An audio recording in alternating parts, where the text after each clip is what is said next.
Hi, this is Beth Beard from MyLittleCraftBlog.com, and today I'm going to show you how I made these little packets of magic reindeer food. And it has the poem on the back side, and I'll have the poem printed and posted on my blog. Alright, so the first thing I have is a piece of cherry cobbler cardstock that measures 4 1/4 by 8 1/2 inches. And I made it 4 1/4 inches so you could get 2 packets out of 1 sheet of cherry cobbler cardstock. So the first thing we're going to do is put it in our paper trimmer, and we're going to score to 2 inches. And just fold on the score line and use our bone folder. And then next I have a piece of gumball green cardstock that measures 4 inches by 1 3/4 inches, and a piece of Snow Festival Designer Series paper that measures 3 3/4 by 1 1/2 inches. Let me get my corner rounder. On our cherry cobbler, we're going to round all 4 corners.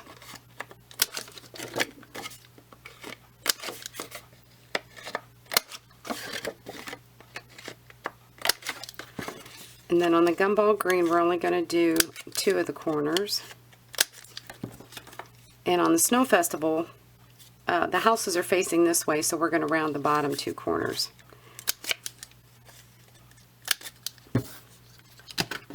So we'll just attach these.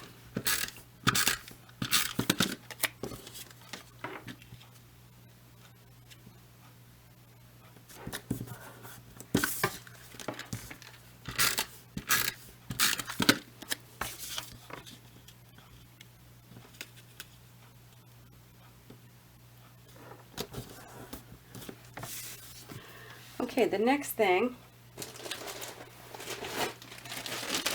I have is Stampin' Up's 4x6 cellophane bags, and these are the perfect size for these. And what I took is some quick oats, and just put them in a bowl, and I used some of these festive trees left over from last year for Christmas. I had quite a few left, so I just added some of those into it and just mixed it up. I didn't use glitter, and I don't recommend using glitter because it's not good for the birds that eat this. So this is just sugar and oats. So we'll fill some in our packet. So we'll open up our cellophane bag. And what I do is just create a funnel with a piece of scratch paper. I find it makes it easier. So then I'll put the end of it in here and pour some in. And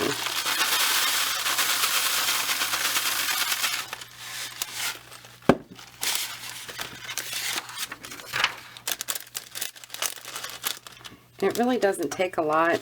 I know these packets hold a lot, but after I fill them, I just kind of flatten them out. Okay, so now we've got our bag full. So we'll just fold over the top. And at this point, you could either put a piece of Scotch tape across there. I'm just going to staple it for right now to hold it closed. And then I'm going to lay this in my pack and fold the top over, and then we're going to staple it again. And don't worry about the staple because we're going to hide that. Okay. So the next thing I have is a piece of Whisper White cardstock, and the stamp set that I'm going to be using is called Joyous Celebrations, and I just think it's so cute, all the little stamp sets with it. And first we're going to use some crumb cake ink and the little reindeer. So we'll stamp him.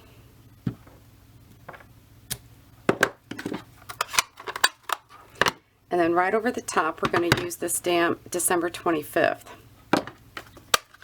And for this I'm using the cherry cobbler ink.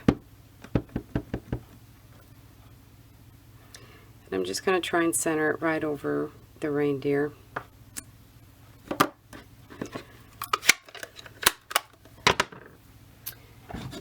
And we'll punch this out with a 1 3/8 inch circle punch.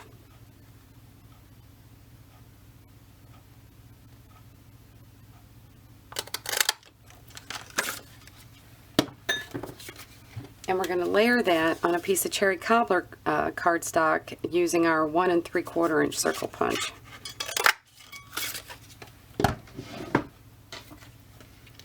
We'll put a dimensional on the back of each one.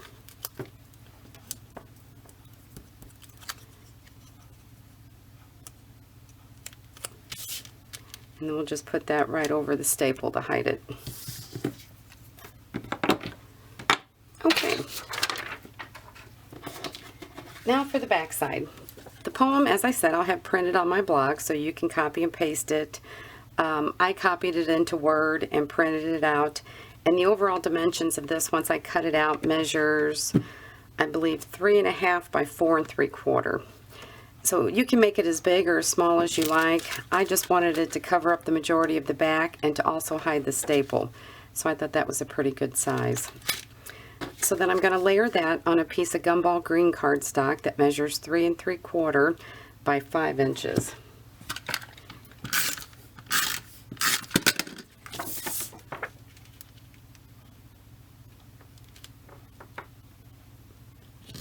Last thing that I did on the back side of this one was I took the little, I'm not sure what that is,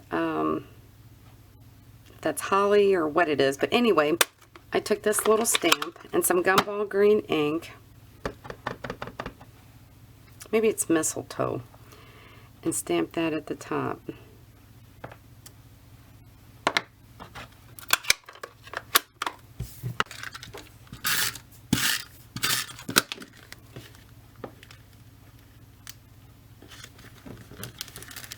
Take a little basic rhinestone,